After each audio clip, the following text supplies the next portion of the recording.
അപ്പോൾ എല്ലാവർക്കും നമസ്കാരം. നമ്മുടെ കല്യാണത്തിൻ്റെ വ്ളോഗിലോട്ട് എല്ലാവർക്കും സ്വാഗതം കേട്ടോ. അപ്പോൾ ഡാൻസിൽ നിന്നാണേ തുടക്കം.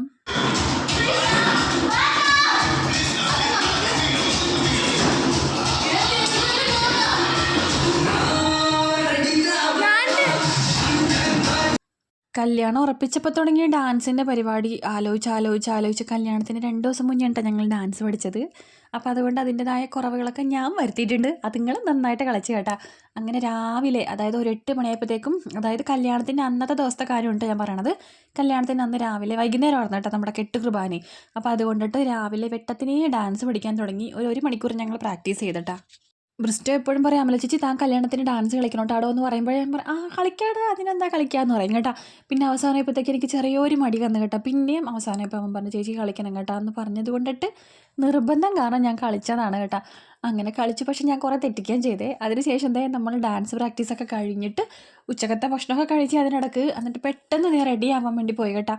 ഒരു മണിയൊക്കെ കഴിഞ്ഞപ്പോഴത്തേക്കും ഞങ്ങൾ നേരെ നമ്മുടെ ഇതിപ്പോൾ സ്റ്റെഫി ചേച്ചി, എൻ്റെ കസിൻ ചേച്ചി ഡ്രസ്സൊക്കെ തയ്പ്പിച്ചത് ഇവരെ കൊണ്ടാണ് കേട്ടോ. അപ്പോൾ അവർ തന്നെയാണ് മേക്കപ്പൊക്കെ ചെയ്ത് തന്ന് വിടണത്. അപ്പോൾ സ്റ്റെഫി ചേച്ചി ആയിരുന്നു ആദ്യം അവിടെ പോകാൻ നിന്നേച്ചത്. അപ്പോൾ എന്നെയും കൂടെ വിളിച്ചു.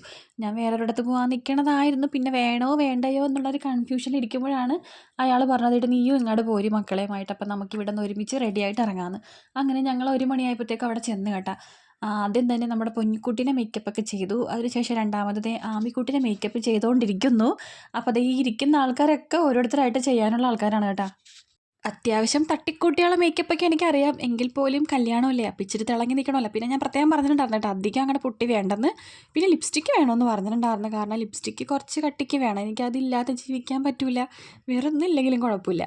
പിന്നെ അതെ, അപ്പോൾ ആമിക്കുട്ടിയുടെ മുടിയൊക്കെ ഒന്ന് അയൺ ചെയ്തിട്ടുണ്ട് കേട്ടോ.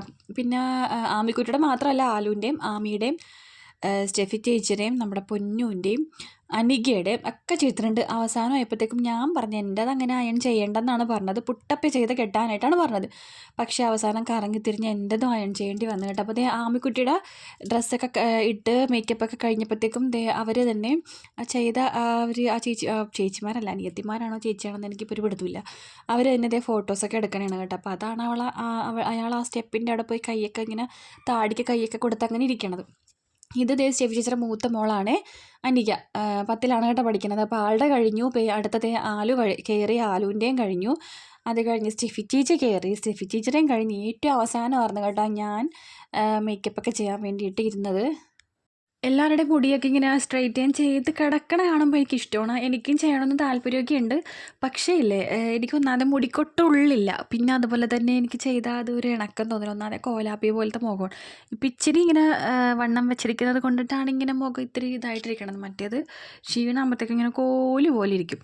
അപ്പോൾ അതുകൊണ്ട് ചെയ്യാൻ താല്പര്യമില്ല. പിന്നെ ഒന്നാമത്തെ നെറ്റ് കയറിയിരിക്കണത്. അതൊക്കെ ഓരോരോ റീസണായിട്ട് ഞാൻ കരുതുന്നു. അപ്പോൾ ഞാൻ സാരിയൊക്കെ കൊടുത്ത് റെഡിയായി. അയാൾ സാരി കൊടുത്ത് അവിടെ ഇരിക്കുന്നതാണ് കേട്ടോ. അപ്പോൾ അത് മുടിയൊക്കെ അയൺ ചെയ്തുകൊണ്ടിരിക്കുന്നുണ്ട് ആ കൊച്ച്. പിന്നെ അടുത്തത് എൻ്റെ ഊഴമാണ്. അപ്പം ഞാൻ റെഡി ആയിക്കൊണ്ടിരിക്കുന്നു. ഈ സാരി എവിടെ നിന്നാന്ന് ഇന്നലത്തെ ഷോർട്സിൽ കുറേ പേര് ചോദിക്കുന്നുണ്ടായിരുന്നു. ഇത് ജയലക്ഷ്മി എന്ന് വാങ്ങിയതാണ് കേട്ടോ.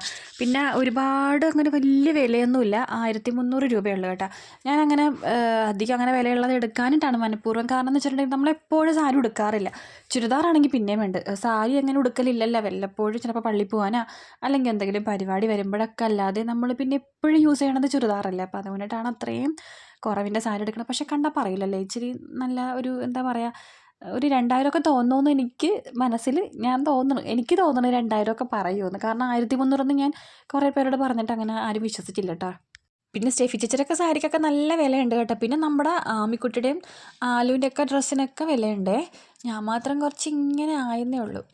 പോട്ടെ. അപ്പം ഞങ്ങൾ അവിടെ നിന്ന് റെഡിയായി പള്ളിയിൽ ചെന്നപ്പോഴത്തേക്കും ഉണ്ടല്ലോ, ആ പള്ളിയിൽ കെട്ട് കുർബാന തുടങ്ങിപ്പോയി. 5 മണിയെങ്ങാണ്ട് ആയി ഞങ്ങളവിടെ എത്തിയപ്പോഴത്തേക്കും. 4 മണിക്കെന്ന് പറഞ്ഞിട്ട് 4:30 ആയിരുന്നു കേട്ടോ കെട്ട് കുർബാന. പക്ഷേ ഞങ്ങൾ അവിടെ എത്തിയപ്പോഴത്തേക്കും 5 മണിയായി തുടങ്ങിപ്പോയി. അതുകൊണ്ട് താലി കെട്ടണ വീഡിയോ ഒന്നും എനിക്ക് എടുക്കാൻ പറ്റിയില്ല. ഞങ്ങളൊഴിച്ച് ബാക്കി എല്ലാവരും അവിടെ ഉണ്ടായിരുന്നു കേട്ടോ പള്ളിയിൽ. പിന്നെ വേഗം തന്നെ ഞാൻ ഓടി ഫ്രണ്ടിലോട്ട് വന്നിട്ട് എനിക്ക് കിട്ടാവുന്ന വീഡിയോ ഒക്കെ ഞാൻ എടുത്തിട്ടുണ്ട്. പിന്നെ ഇതാണ് നമ്മുടെ ഫുൾ ഫാമിലി. ബേബി അമ്മ, ജോസി അങ്കിള്, പിന്നെ അവന് ഞാൻ കഴിഞ്ഞ വീഡിയോക്കകത്തില്ലേ മധുരങ്ങളിലെ വീഡിയോക്കകത്ത് എനിക്ക് തെറ്റിപ്പോയി കേട്ടോ. 4 പെങ്ങന്മാരെന്നങ്ങാട് ഞാൻ അടിച്ചു വിട്ടുപോയി. 4 പെങ്ങന്മാരല്ല കേട്ടോ, 3 പെങ്ങന്മാർക്കും കൂടെ ഒരേ ഒരു ആങ്ങളെ ഉള്ളതാണ് ഈ കുഞ്ഞു ബ്രിസ്റ്റോ. മൂത്തയാൾ ജിബി ചേച്ചി, രണ്ടാമത്തെ ആൾ ജിനി ചേച്ചി, മൂന്നാമത്തെ ആൾ ജിഷ ചേച്ചി, നാലാമത്തെ ആളാണ് നമ്മുടെ മണവാളൻ ബ്രിസ്റ്റോ. അപ്പോൾ ഞങ്ങൾ അങ്ങനെ കുറച്ച് ഫോട്ടോസും വീഡിയോസൊക്കെ അവിടെ നിന്ന് പള്ളിയിൽ നിന്ന് എടുത്തു കേട്ടോ. പിന്നെ അത് കഴിഞ്ഞപ്പോഴത്തേക്കും ഞങ്ങളൊക്കെ നേരെ ആദ്യം തന്നെ ഹോളിലോട്ട് പോയേ. പിന്നെ നമ്മുടെ പെണ്ണും ചെക്കനൊക്കെ ഫോട്ടോസ് എടുക്കാനുണ്ടല്ലോ, ഇനിയും ധാരാളം എടുക്കാനുണ്ടല്ലോ. അപ്പോൾ അതുകൊണ്ട് അവർ എനിക്ക് തോന്നുന്നു പടിഞ്ഞാറ് കല്ലിൻ്റെ അവിടെയൊക്കെ പോയി എടുത്തെന്ന് എനിക്ക് തോന്നുന്നു. പക്ഷെ ഞങ്ങൾ നേരത്തെ തന്നെ വണ്ടി കയറി നമ്മുടെ മുണ്ടംവേലി ഹാളിലോട്ട് വന്നു കേട്ടോ.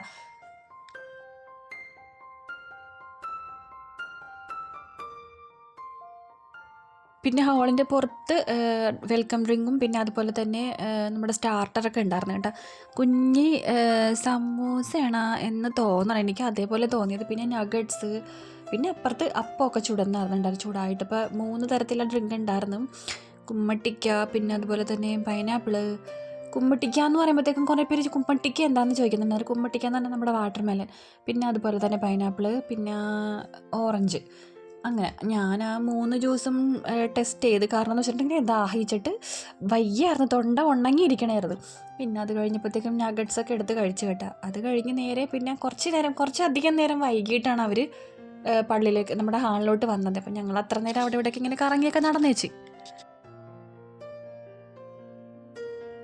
അവൻ്റെ ഫ്രണ്ട്സാണ്ടാ നിൽക്കണത്. അവരെന്തൊക്കെയോ പണി ഒപ്പിക്കാൻ വേണ്ടി അങ്ങനെ നിൽക്കണേ. പണി ഒപ്പിക്കലെന്ന് പറഞ്ഞാൽ വേറെ ഒന്നുമല്ല, എന്തോ പുകയുടെ ഒരു സംഭവം. ഞാൻ ആദ്യമായിട്ടാണ് കേട്ടോ കാണുന്നത്. തിരി കത്തിച്ചിട്ട് അതിങ്ങനെ കത്തിക്കുമ്പോഴത്തേക്കും നിറച്ചിങ്ങനെ പുക വരും.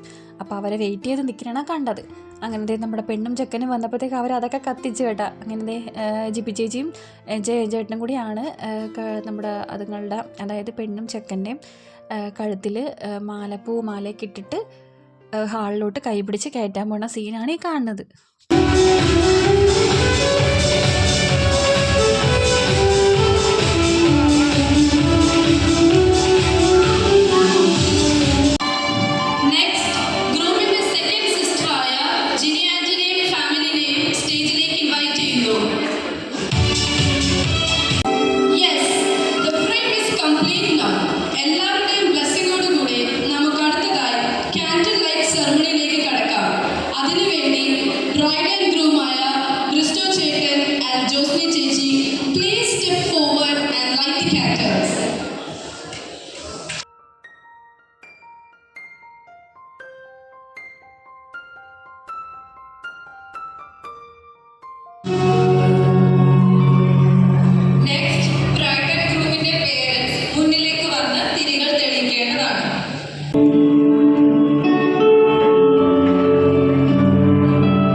ചെറിയ ഡാൻസ് കണ്ടല്ലോ,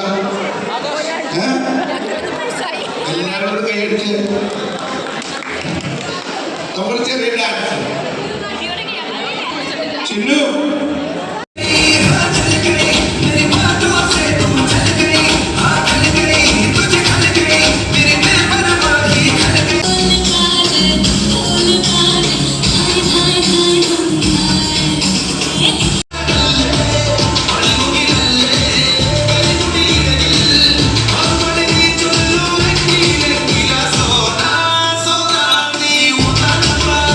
അങ്ങനെ നമ്മുടെ കുറുമ്പിക്കുട്ടികളുടെ ഡാൻസൊക്കെ കഴിഞ്ഞ് എനിക്ക് തോന്നുന്നു ആളൊക്കെ ഒരുവിധം ഒതുങ്ങിയപ്പോഴാണ് കേട്ടോ ഞങ്ങൾ ഫുഡ് കഴിക്കാൻ നിന്നത്. നല്ല തിരക്കായിരുന്നു തുടക്കം തന്നെ. പിന്നെ കുറച്ചൊന്ന് ഒതുങ്ങിയപ്പോഴത്തേക്കും ഞങ്ങൾ ഫുഡൊക്കെ കഴിച്ചു. ഡിഷ് പരിപാടിയായിരുന്നു കേട്ടോ. ഡിഷ് ഉണ്ടായിരുന്നു, പിന്നെ അതുപോലെ തന്നെ ബിരിയാണി ഉണ്ടായിരുന്നു, കപ്പയും മീനും ഉണ്ടായിരുന്നു. ഞാൻ ഇച്ചിരി വെള്ളയപ്പം ഇഷ്ടമൊക്കെ കഴിച്ചിട്ട് പിന്നെ ഇത്തിരി കപ്പയും മീനൊക്കെ കഴിച്ചു കേട്ടോ. ബിരിയാണി ഞാൻ തൊട്ടില്ല, കഴിച്ചില്ല. കാരണം ഇതൊക്കെ കഴിച്ചപ്പോൾ തന്നെ വയറ് ഇറങ്ങി. ഇനി കഴിക്കണമെങ്കിൽ വയറ് വാടക കൊടുക്കണം. അങ്ങനെ നമ്മുടെ വീഡിയോ എടുക്കുന്ന ചേട്ടന്മാർ പറഞ്ഞു നമ്മുടെ ബ്രിസ്റ്റോനെ പറ്റി, അതായത് മണവാളനെ പറ്റി 2 വാക്ക് സംസാരിക്കാൻ. അങ്ങനെ ഞങ്ങളത് പെങ്ങന്മാരൊക്കെ കൂടി നേരെ സ്റ്റേജിലോട്ട് കയറിയിട്ട് 2 വാക്കല്ല, അവരെ പറ്റി കുറേ പറയാറുണ്ട്. കാരണം ചെറുപ്പത്തിലെ അവൻ നല്ല കുരുത്തം കെട്ട കുഞ്ഞായിരുന്നേ. അങ്ങനെ ഞങ്ങൾ കുറേ കാര്യങ്ങളൊക്കെ അങ്ങനെ പറഞ്ഞ ശേഷം നേരെ പിന്നെ തുള്ളലോട് തുള്ളൽ.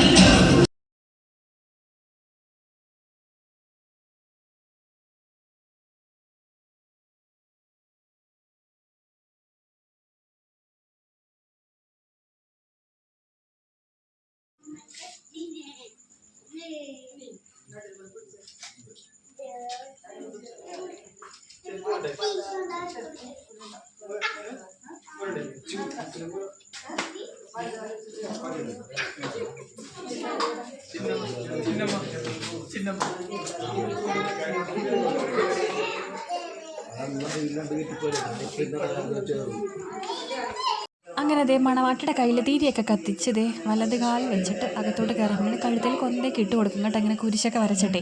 അപ്പോൾ അതൊക്കെ കഴിഞ്ഞതേ ഞങ്ങൾ പ്രാർത്ഥനയൊക്കെ ചൊല്ലണേണേ. ഇനിയിപ്പോൾ ഇത് കഴിയുമ്പോഴത്തേക്കും നമ്മുടെ മണവാട്ടിയുടെ അമ്മ നമ്മുടെ ചെറുക്കൻ്റെ അമ്മയുടെ കയ്യിലോട്ട് കൈ പിടിച്ചങ്ങോട്ട് ഏൽപ്പിക്കും. അപ്പോൾ അതോടുകൂടി കഴിഞ്ഞ്. അപ്പോൾ അത് ഇപ്പോൾ എല്ലാവർക്കും വിഷമം ഉണ്ടാകുമല്ലോ. ഇപ്പോൾ ഈ പറഞ്ഞ് ഞാനാണെങ്കിലൊക്കെ കരഞ്ഞിട്ടൊക്കെ തന്നെയാണ് നേരെ പോയത്. കാരണം അത്രയും ദിവസം നമ്മുടെ വീട്ടിൽ നിന്നിട്ട് പിന്നെ മറ്റൊരു വീട്ടിലോട്ട് കയറി ചെല്ലുമ്പോഴുള്ള ആ ഒരു സങ്കടം അതാദ്യം ഉണ്ടാകും, പിന്നീട് അങ്ങോട്ട് മാറും അല്ലേ. എല്ലാവർക്കും അങ്ങനെയൊക്കെ തന്നെ. അപ്പോൾ നമ്മുടെ കല്യാണത്തിൻ്റെ വ്ലോഗ് അവസാനിക്കാനാണ് കേട്ടോ. അപ്പോൾ നമുക്ക് അടുത്ത വീഡിയോയിൽ കാണാം. ടാറ്റാ. അപ്പോൾ ഇഷ്ടപ്പെട്ടാൽ സബ്സ്ക്രൈബ് ചെയ്യണം.